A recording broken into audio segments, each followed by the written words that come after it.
नमस्कार, मी डॉक्टर सौरभ पटवर्धन. मी नंदादीप नेत्रालय येथे नेत्रतज्ञ म्हणून काम करतो. आमच्या यूट्यूबच्या व्हिडिओवर काही आमचे जे ऑडियन्स आहे त्यांना हा प्रश्न होता की जर डोळ्याला सिलेंड्रिकल नंबर असेल तर तो वाढतो, कमी होतो, त्याच्यामध्ये काय बदल होतात.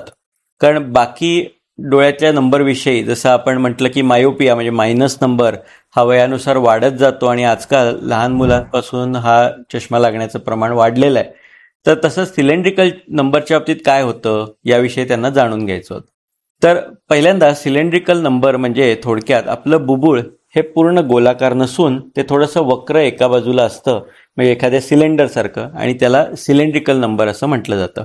तर तुम्ही चष्म्याचं जर प्रिस्क्रिप्शन पाहिलं असेल तर त्याच्यामध्ये 2 नंबर्स असतात. एक पहिला असतो तो स्फेरिकल एरर आणि दुसरा असतो सिलेंड्रिकल एरर, ज्याला एक ॲक्सिस सुद्धा दिलेली असते, जिथं लिहिलेलं असतं एक 10 डिग्री 20 डिग्री त्या डिग्रीप्रमाणे. हा सिलेंड्रिकल नंबर. आता हा सिलेंड्रिकल नंबर जो असतो ना तो जन्मजातच चालू होतो, म्हणजे ज्यांना सिलेंड्रिकल नंबर लागलेला असतो तो अगदी लहान वयापासूनच तो असतो, पण बऱ्याचदा त्याचं निदान लेट होऊ शकतं. म्हणजे मुलगा शाळेत जायला लागल्यावर किंवा ज्यावेळी त्याला वाचायला लिहायला त्रास होतो त्यावेळी आपल्याला लक्षात आलं की आपण डोळ्याच्या डॉक्टरांना दाखवतो आणि त्यावेळी मग डॉक्टर किंवा ऑप्टोमेट्रिस्ट बघून ठरवतात तुम्हाला हा सिलेंड्रिकल नंबर लागलेला आहे. तर हा सिलेंड्रिकल नंबर बदलतो का वयानुसार?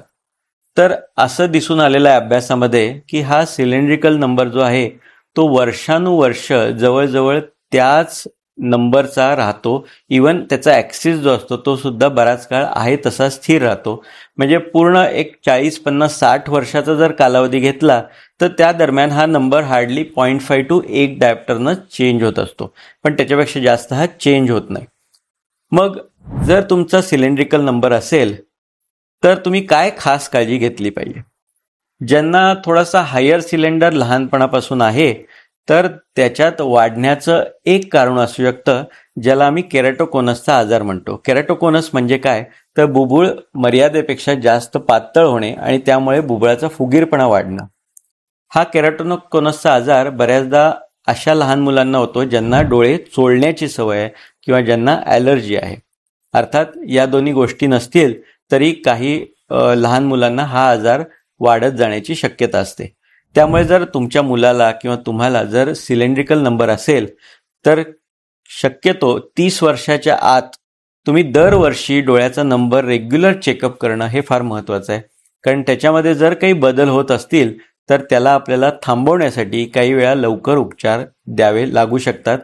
केराटोकोनसच्या खास करून आजारामध्ये जर तो दुर्लक्षला गेला किंवा त्याचं निदान वेळेत झालं नाही तर त्याच्यामुळे दृष्टी अंधुक होण्याची शक्यता असते. त्यामुळे लक्षात घ्या, तुम्हाला जर सिलेंड्रिकल नंबर असेल तर तो बराच काळ स्थिर राहणारा नंबर आहे. अर्थात त्याच्यामध्ये तपासणीच्या दरम्यान 0.5 नंबर किंवा ॲक्सिसमध्ये थोडाफार फरक हा होत राहतो, परंतु मोठा फरक जर होत असेल तर तुम्हाला केराटोकोनसचा आजार असू शकतो. याविषयी आणखी तुम्हाला काही शंका असतील तर जरूर तुम्ही कॉमेंट्समध्ये लिहू शकता. धन्यवाद.